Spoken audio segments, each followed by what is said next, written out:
When Zero Uno Games described their newest release as an on-rails 3D space shooter, my mind immediately jumped to the classics of the genre, like Panzer Dragoon and Star Fox. But after playing the short and disappointing Green Phoenix, I quickly realized that the more accurate comparison would be with the barely remembered shoot-'em-up Microcosm. That was a full-motion action game where you mostly just dodged obstacles while being fed a ridiculous science fiction story. That summary perfectly describes Green Phoenix, a new on-rails shooter where the narrative is the real star and everything else takes a back seat. If you're one of those genre fans who's constantly complaining about how shoot-'em-ups don't have enough of a story, then boy do I have the game for you.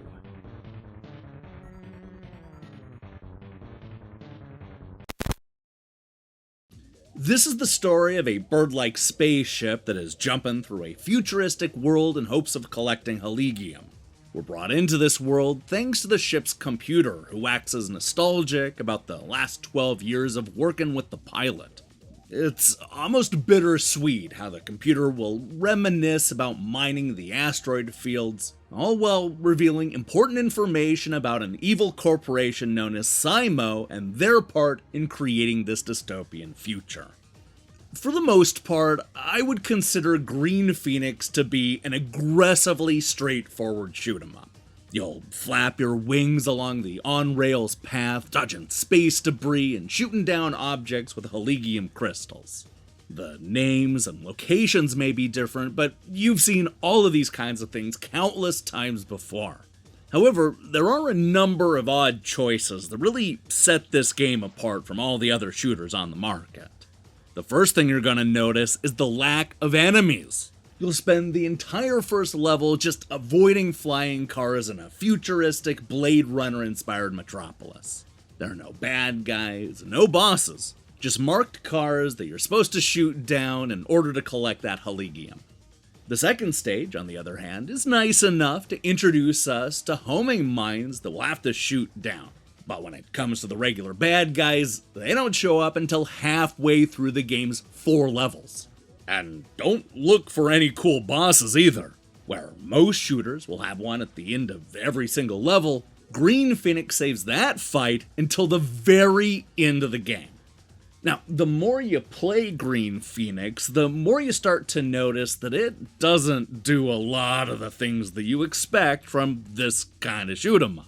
For example, there are no points, no combos, and definitely no score multiplier. About the closest the game comes to a special item is occasionally replenishing the ship's health after killing certain enemies. Most of the cliches and tropes that you expect from this genre are missing, and I'm not sure how I feel about that.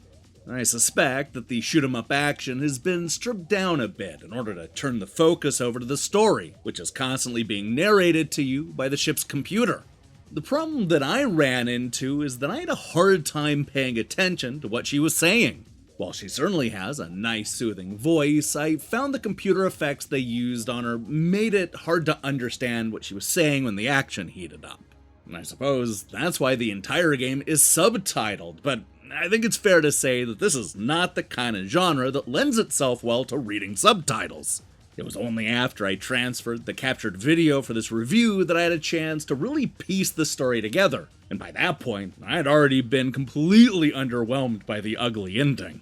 Look, I'd be a lot more forgiving of the narration if the shoot-'em-up elements were more compelling, but it's easily the weakest part of this game. The biggest issue is that it's hard to know where you're shooting, which ends up being a real problem when the difficulty spikes in the 4th and final stage. You would think that the ship is aiming right in front of it, but it really all depends on the angle of the camera and the position of the ship. It's also a shame that the bird-like ship doesn't have any evasive moves, such as a barrel roll. Green Phoenix is a game that seemingly recreates all of the problems that plagued those full-motion shooters of the 1990s, including Microcosm. Now, to be fair, it's not all bad. Although the visuals are inconsistent, I think the first-time developer has done a good job with the 2 stages that are set in futuristic cities. I also like that an arcade mode opens up after you beat the game for the first time, offering a never-ending version of the game where you're just trying to survive wave after wave of bad guys and obstacles. Best of all, it's dirt cheap, which may sway some shoot-'em-up fans to give this game a try. I would recommend saving your money, because Green Phoenix disappoints as both an on-rail shoot-'em-up and a narrative experience.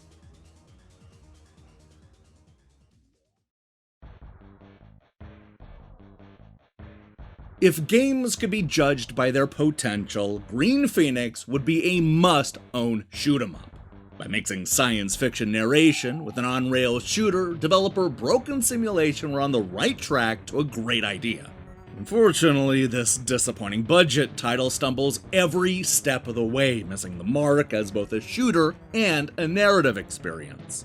It's an action game that doesn't introduce the enemies until halfway through, and ends only minutes after it started. Worse yet, the story is hard to pay attention to, and the gameplay is shallow, even by on-rail shooter standards. Yeah, the futuristic worlds occasionally look good, but that's not enough for me to recommend Green Phoenix.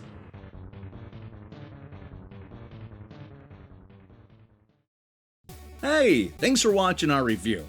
If you liked what you saw here, then you should know that we post new reviews and features almost every day. Now here's the question I have for you. What is your favorite on-rails video game? It can be anything from Panzer Dragoon to Pokemon Snap. As long as it's on rails, I'm gonna count it. Speaking of which, I talked a lot about Microcosm in this review. If you want to know more about it, we broke down the story and ending in a Game Over episode just a few months back. It's actually really interesting, so I recommend you checking it out. We'll be back on Friday with a review of Uoni. If that sounds good to you, then I strongly recommend you click that subscribe button and support what we're doing here. Until then.